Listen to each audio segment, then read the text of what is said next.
प्यारे बच्चों, आज हम लोग हिंदी के काव्य के रहीम कवि के जो दोहे हैं उनकी व्याख्या पढ़ेंगे और समझेंगे। इसके पूर्व की कक्षा में हम लोगों ने रहीम कवि के जीवन परिचय एवं उनके साहित्यिक व्यक्तित्व के संबंध में जानकारी प्राप्त की थी। आज आपकी पाठ्य पुस्तक में उनके द्वारा लिखे गए जिन दोहों का संकलन किया गया है उनमें से हम लोग दोहा संख्या 1 से लेकर दोहा संख्या 5 तक की व्याख्या पढ़ेंगे और समझेंगे। तो सबसे पहले दोहा संख्या 1 पर ध्यान दीजिए। जो रहीम उत्तम प्रकृति का करि सकत कुसंग, चंदन विष व्यापत नहीं लिपटे रहत भुजंग। दोहे में आए कठिन शब्दों का अर्थ जान लीजिए। उत्तम माने अच्छा, प्रकृति माने स्वभाव, कुसंग माने बुरी संगति, विष माने जहर विष, व्याप्त मतलब समाना व्याप्त हो जाना, भुजंग माने सर। इस दोहे में रहीम कवि ने यह बताया है कि जो स्वभाव से अच्छा होता है, जिसकी प्रकृति उत्तम होती है, उसके ऊपर बुरी संगति का कोई भी दुष्प्रभाव नहीं पड़ता। जो रहीम उत्तम प्रकृति, रहीम कवि कहते हैं कि जो उत्तम प्रकृति वाला है, जिसका स्वभाव अच्छा है, जिसके भीतर प्राकृतिक रूप से अच्छाई विद्यमान है, का करि सकत कुसंग, बुरी संगति उसका कुछ भी बिगाड़ नहीं सकती। बुरी संगति उसका क्या कर सकती है, अर्थात उसकी कोई भी हानि नहीं कर सकती है। बुरी संगत के माध्यम से उसके भीतर कोई दुष्प्रभाव नहीं आता है। चंदन विष व्यापत नहीं लिपटे रहत भुजंग। अपनी बात को एक उदाहरण के माध्यम से प्रस्तुत कर रहा है कवि कि जिस प्रकार चंदन के वृक्ष में अनेक सर्प लिपटे रहते हैं, किंतु फिर भी चंदन के वृक्ष में उन सर्पों का विष व्याप्त नहीं होता है, विष नहीं समाता है, अर्थात चंदन का वृक्ष विषैला नहीं होता है। ठीक उसी प्रकार से जो स्वभाव से उत्तम है, कभी भी बुरी संगति का कोई भी बुरा प्रभाव उस व्यक्ति के ऊपर नहीं पड़ता। आगे दोहा संख्या 2 पर ध्यान दीजिए। रहीमन प्रीति सराहिए, मिले होत रंग दून, ज्यों जर्दी हरदी तजय, तजय सफेदी चून। कठिन शब्दों का अर्थ देखिए। प्रीति माने प्रेम, सराहे माने प्रशंसा करनी चाहिए, धून माने दोगुना, जर्दी माने पीलापन, सफेदी माने सफेद रंग। इस दोहे में रहीम कवि ने बताया है कि हमेशा ऐसे प्रेम की सराहना करनी चाहिए, ऐसे प्रेम की प्रशंसा करनी चाहिए जहां प्रेम के दोनों पक्ष मिलकर एक नया रंग बना दें। रहीमन प्रीति सराहिए, रहीम कवि कहते हैं कि ऐसे प्रेम की सराहना करनी चाहिए, ऐसे प्रेम की प्रशंसा करनी चाहिए, मिले होत रंग दून, जहां प्रेम के दोनों पक्षों के मिल जाने के उपरांत, आपस में मिलने के उपरांत दोनों की रंगत दोगुना बढ़ जाती है। ज्यों जर्दी हरदी तजय, तजय सफेदी चून। एक उदाहरण प्रस्तुत करते हैं। रहीम कवि कह रहे हैं जिस प्रकार से हल्दी और चूने का प्रेम होता है, हल्दी और चूने को आपस में मिला देने के बाद हल्दी अपने पीले रंग को छोड़ देती है और तजय सफेदी चून, ठीक इसी प्रकार से चूना अपने सफेद रंग को छोड़ देता है।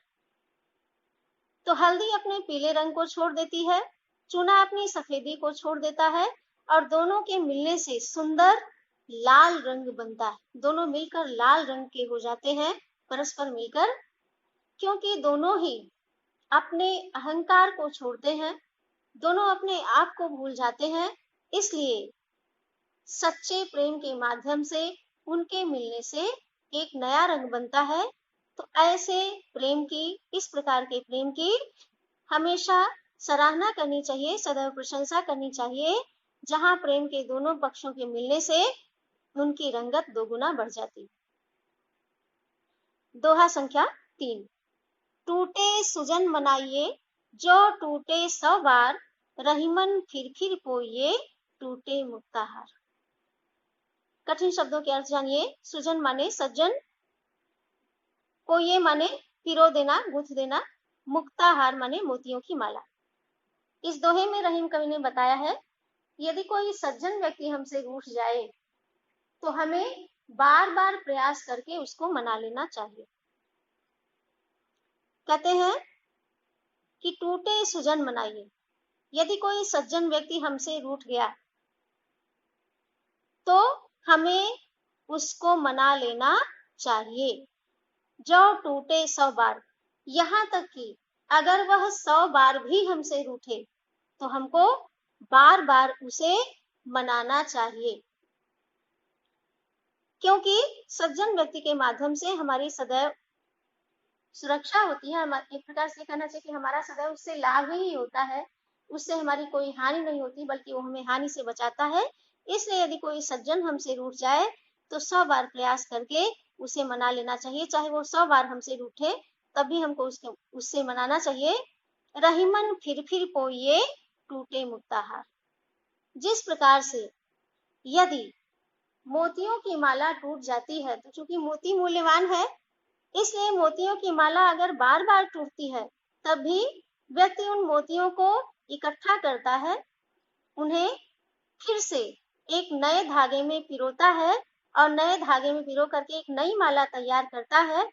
तो जैसे मोतियों की माला के बार बार टूटने के बाद भी हम उन मोतियों को इकट्ठा करते हैं, एकत्र करके फिर से नए धागे में पिरोकर एक नई माला बनाते हैं, ठीक उसी प्रकार से यदि कोई सज्जन व्यक्ति हमसे रूठ जाए तो यदि वो हमसे 100 बार भी रूठे तब भी हमको उसे प्रयास करके मना लेना चाहिए।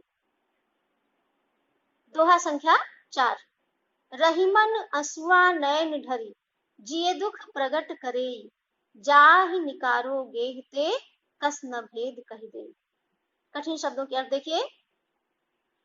असुआ माने आंसू, ढरी माने निकलना, गिरना, जी माने मन का, दुख माने दुख, कष्ट, प्रगट माने बताना, प्रकट करना, गेह माने घर और भेद माने रहस्य। इस दोहे में रहीम कवि ने यह बताया है कि यदि हम किसी व्यक्ति को घर से बाहर निकाल दें तो वह बाहर निकलते ही हमारे घर के भेद को, घर के रहस्य को खोल देता है। तो ठीक इसी प्रकार से यदि हम अपने नेत्रों से आंसू गिराते हैं तो हम अपने दुख को छिपाने का लाख प्रयास करें, लेकिन फिर भी यह पता चल जाता है कि हाँ, हम कष्ट में हैं, हम दुख में। रहीमन असुआ नैन ढरी, रहीम कवि कहते हैं कि आंसुओं से नैन ढरी, नैनों से, नेत्रों से ढुलकने वाले आंसू, नेत्रों से गिरने वाले आंसू मनुष्य के मन के दुख को प्रकट कर ही देते हैं, बता ही देते हैं।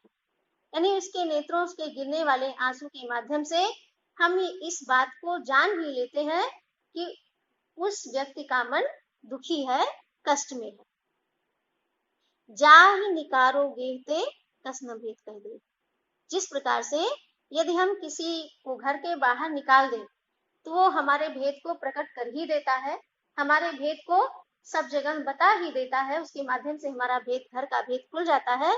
ठीक उसी प्रकार से नेत्रों से गिरने वाले जो आंसू हैं वह मन के दुख को प्रकट कर देते हैं, उसके बाद मन का दुख कभी भी छिप नहीं सकता है। दोहा संख्या 5 पर ध्यान दीजिए।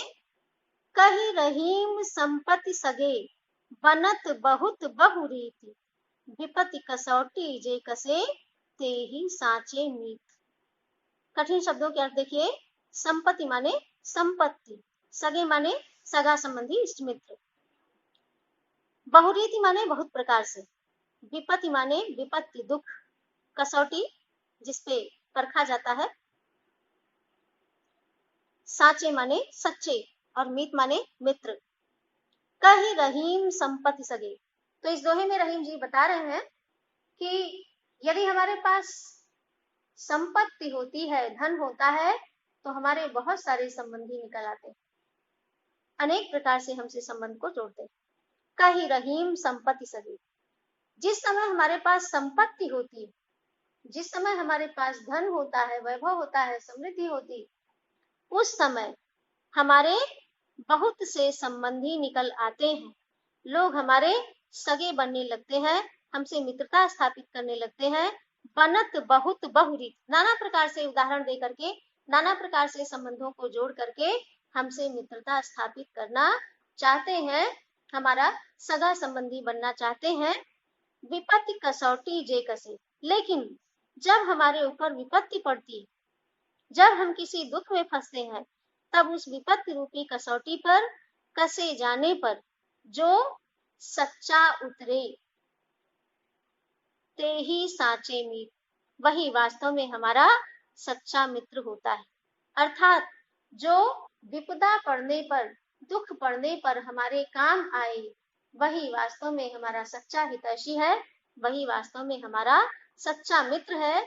ऐसे तो संसार में संपत्ति रहने पर, सुख संपदा रहने पर हमारे बहुत से सगे संबंधी निकल आते हैं, जो नाना प्रकार से संबंध बताकर हमारे मित्र बनने का प्रयास करते हैं या हमसे मित्रता रखना चाहते हैं। लेकिन वास्तव में जिस समय हमारे ऊपर विपत्ति पड़े, उस विपत्ति रूपी कसौटी पर कसने पर जो भी हमारे काम आए, वही हमारा सच्चा मित्र है। तो बच्चों, इस प्रकार से आज की इस कक्षा के माध्यम से हमने रहीम कवि के दोहा संख्या 1 से लेकर के दोहा संख्या 5 तक की व्याख्या को पढ़ा और समझा है। इसको आप लोग ध्यान से पढ़िएगा, फिर दोहरा लीजिएगा। आगे के जो दोहे हैं, उनकी व्याख्या हम अगली कक्षा के माध्यम से जानेंगे और समझेंगे।